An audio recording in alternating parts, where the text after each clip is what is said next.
کس طرح کام آتے ہیں، ہمیں اس کے بارے میں سوچنے کی ضرورت ہے، کیونکہ اس دنیا میں کوئی شخص بھی ایسا نہیں ہو سکتا کہ جو یہ کہے کہ چونکہ میرا اپنا کوئی کام نہیں اس لیے میں دوسروں کے کام آتا ہوں. ہر شخص اپنی ذاتی زندگی میں کسی نہ کسی شکل میں مصروف ہے، لیکن اسی مصروفیت کے اندر انسان کو دوسروں کے لیے وقت نکالنا ہوگا. تو آپ ذرا سوچئے کہ آپ کس کس شکل میں، کس طرح، کہاں کہاں دوسروں کے کام آتے ہیں، یا دوسروں کے کام آنے کی کیا شکلیں ہو سکتی ہیں. اور اگر آپ ایسا نہیں کر رہے تو آپ کے لیے دنیا میں بھی کوئی عزت نہیں، دنیا میں بھی کوئی کامیابی نہیں، اور پھر آخرت میں تو دیکھا ہی یہ جائے گا کہ انسان دنیا میں کر کے کیا آیا ہے. تو چلیے آپ لکھیے کہ ہم دوسروں کے کس کس طرح کام آ سکتے ہیں. Assalamu alaikum. I was thinking about the example of a wristwatch or any kitchen appliances one may have. When it stops working, you take it to the repair shop, and then even if still it doesn't work, you don't keep it with you. I mean, you won't wear a watch who doesn't work. You would throw it away. So likewise, when a person stops benefiting others, they become something useless and unimportant in the world. And they lose their value and they can't exist as much. I just remembered with the success topic that in the society that we live in, we think success is to benefit ourselves. For example, to get a good job, to make our living, for example, get married, to different things that are basically success in our level, benefiting ourselves. But we see that true success is that we benefit others and not just ourselves. ہم میں سے ہر ایک کو اپنے اپنے level پر دیکھنا ہوگا کہ ہم کس طرح دوسروں کے کام آ سکتے ہیں، کہاں کہاں کام آ سکتے ہیں. اس میں ایک تو اپنی زندگی کا اصول بنا لیجئے کہ نیکی کا جو بھی موقع جہاں بھی جس شکل میں بھی نظر آئے اس سے فائدہ اٹھائیں. یعنی یہ انتظار نہ کریں کہ اچھا میرا تو دوسروں کو فائدہ پہنچانے کا یہ اور یہ گول ہے اور میں اس کے لیے کام کر رہا ہوں، لہٰذا باقی چھوٹے موٹے کام تو میری نظر میں جچتے ہی نہیں اور یہ پھر کوئی اور کر لے گا.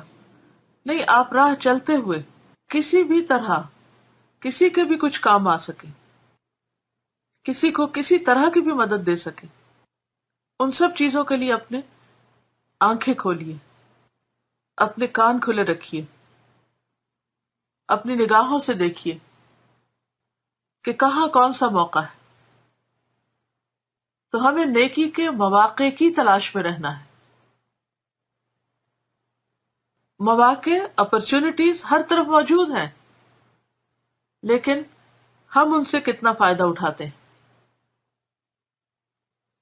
تو اب آپ نے یہ جو لکھا ہے، سب لوگ ایک دوسرے کے لکھے ہوئے مشورے کو پڑھ لیں اور آپ دیکھیں کہ آپ کس کس طرح دوسروں کو فائدہ پہنچا سکتے ہیں. لیکن دوسروں کے مشورے تو آپ ایک سرسری نظر سے پڑھ ہی لیں گے، لیکن حقیقت یہ ہے کہ ہم سب کو اس بات پر غور و فکر کرنے کی ضرورت ہے کہ میرے پاس کون سا چانس ہے،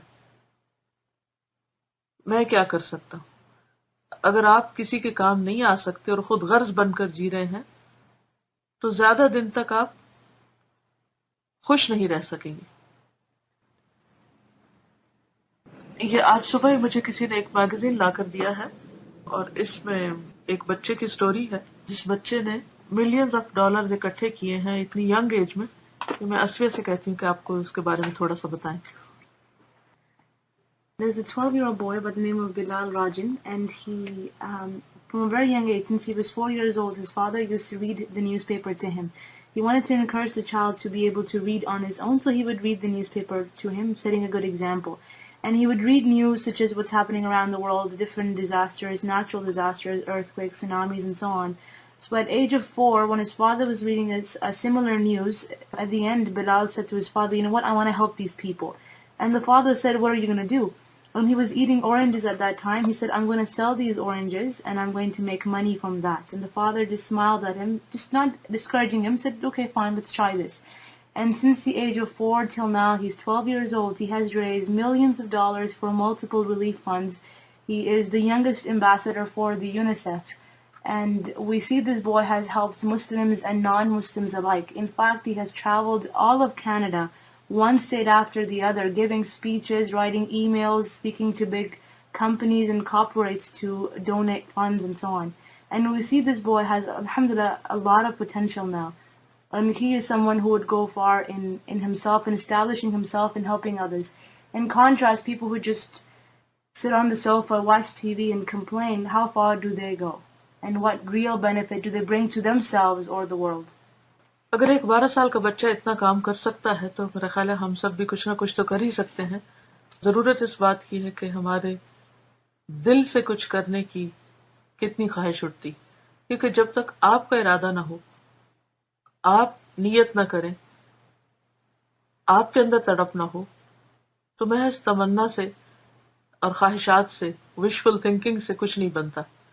تو آئیے دعا بھی کرتے ہیں اور غور و فکر بھی کرتے ہیں اور چھوٹے چھوٹے سٹیپ اٹھاتے ہیں، چھوٹے چھوٹے کام سے شروع کرتے ہیں تو ایک دن انشاءاللہ بڑے کام بھی ہو سکیں گے.